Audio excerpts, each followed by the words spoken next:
What's good, everybody? Today we're working on a 2011 Nissan Armada. It's a 5.6. Today we're gonna be doing the alternator, and this is my way. I know there's a lot of different ways out there, so if you want to go my way, that's fine, but let's get started. So the first thing that I did, I went ahead and removed the cover. It does have two 10mm screws right here on the front. The way that I'm gonna do it like this, because I did see when I came, as you guys can see, that blue residue, and it's coming from the thermostat. So I'm gonna go ahead and replace that, but I'm gonna go ahead and do that in a different video. I'm gonna go ahead and just show you guys the alternator on this video. As you guys can see, the alternator is right there. The way that I'm gonna do it is I'm gonna go ahead and bring the alternator through the top. And I did see in a lot of videos that they do it through the bottom, but I just didn't want to do all that. It is probably a little bit more simple. It's not going to be too much to it, but if you guys don't have no coolant or don't want to drain the coolant, then go ahead and do it through the bottom. It was leaking from the thermostat, and this pretty much don't have any coolant in it, so I'm gonna go ahead and remove that. And if you guys want to do it my way, go ahead and start by doing that cover. After that, go ahead and just take out this hose right here. I'm gonna take it out completely, that way it don't be on my way. The next thing, take this hose out, the one right below it. So go ahead and remove it from right there. It does have that clip right there, and the one that comes from the reservoir. So I'm gonna go ahead and remove it from the reservoir as well. That way it don't be on my way. So let me go ahead and do that. I went ahead and took out the intake. But you don't have to do this. I just went ahead and did it because I'm gonna tell the customer if they want to replace it right now, and go from there. The next thing you guys want to do is go ahead and pretty much take out the belt. So go ahead and just take a picture of it, that way you guys know how to put it back on.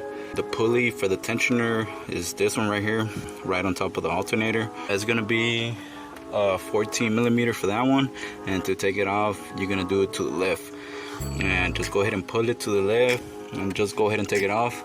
That hose that I was talking about is that one right there, the one kind of leaking right now still. I just went ahead and put it right here to the side. I didn't take it off because it is the bottom for the reservoir, so I just went ahead and left it on for right now, and it shouldn't be on the way. The other one I did take it off completely, so go ahead and remove the belt. Alright, so after removing the hoses, belt and all that, go ahead and remove the tensioner pulley, and it's gonna have three 12mm bolts, which is this one right here, this one, and then one right below this one. You don't need to remove the pulley. You can access it with a deep socket, 12mm. So go ahead and do that. So the next step, go ahead and jack up the passenger side, remove the tire.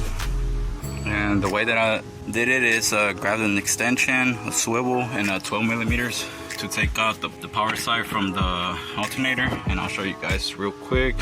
So when I took out the tire, I just went ahead and lift this up real quick, and the alternator is right there.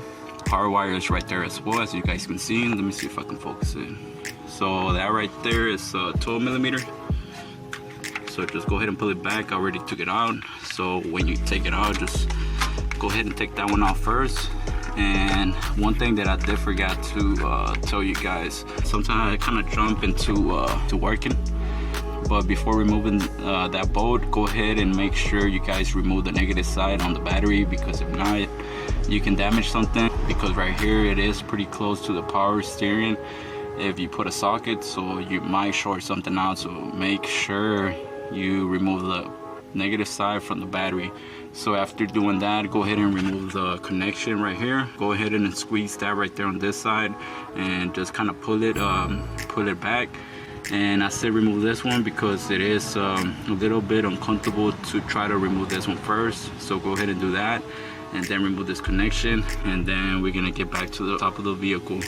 This way, for me, is the easiest way, because you don't really gotta remove a lot of stuff. It's just kind of simple stuff on the way. There is more videos that they do it a different way, so you choose which way you want to do. If this video been helpful so far, if you guys like it, make sure to, if you haven't subscribed, make sure to hit that subscribe button, like the video, and comment if you guys have any questions. Okay, so back to the top, go ahead and remove these bolts right here, which this one is a 14, and go ahead and loosen this one up. You can take it off completely as well. Go ahead and loosen this one up because we are going to remove this bracket and put in the new one. We just removed this one. It's going to hit, it's not going to let it out.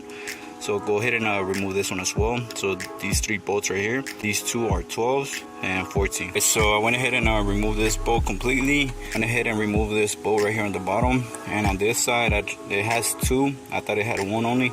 So go ahead and just remove the top bolt right there, and it's right next to each other. So if you remove the top one, this bracket can fall down a little bit, and that will be enough so you can take out the alternator. Whenever you do remove it, it is going to be kind of stuck. So the way to do it is just go ahead and kind of pry it out right here, and if not, just get like a screwdriver, hit it right here on the top so it can go down. Once it goes down, just go ahead and pull it straight up. So this cable right here, I didn't notice it does have a little bit of slack to it, so you can leave it on there until you remove it like I did. Okay, as you guys can see, I already took it out. Once you do that, just go ahead and lift it up. So as you guys can see, it does hit a little bit right there, but let me just get it kind of an angle, and I'll show you guys how to put it. That way you guys can remove it, because it is a little bit heavy to do it with one hand. So let me go ahead and do that real quick. So as you guys can see, that connector right there, it barely goes in right here. There's no need to remove the fans or anything like that. So let me go ahead and do that. I'll be right back. Just go ahead and just compare them, make sure you know everything is the same thing. As you guys can see, it does have for that bolt, for that connection right there, and same thing with this, it's right here on the same side. So yeah, pretty much that's the right one right there. Once again, this is my way to do it. If you guys want to do it the other way on the other videos, go ahead and do that.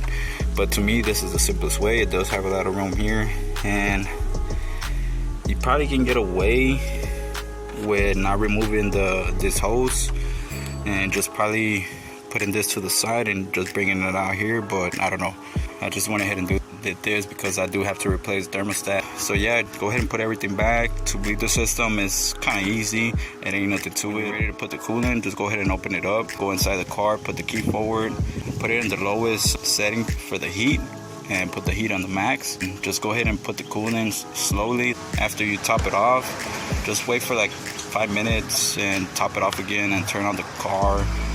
Wait for the thermostat to open. Once it opens, then go ahead and open this up again, but just wait for it to cool down a little bit and just top it off, and after that you're good to go. But yeah, this is it for this video. Once again, if you have any questions or anything like that, go ahead and leave a comment below. I'll get back to you guys as soon as I can. And if you haven't subscribed, make sure to hit the subscribe button, and make sure to like and turn on notifications. And thank you for watching. See you guys in the next video.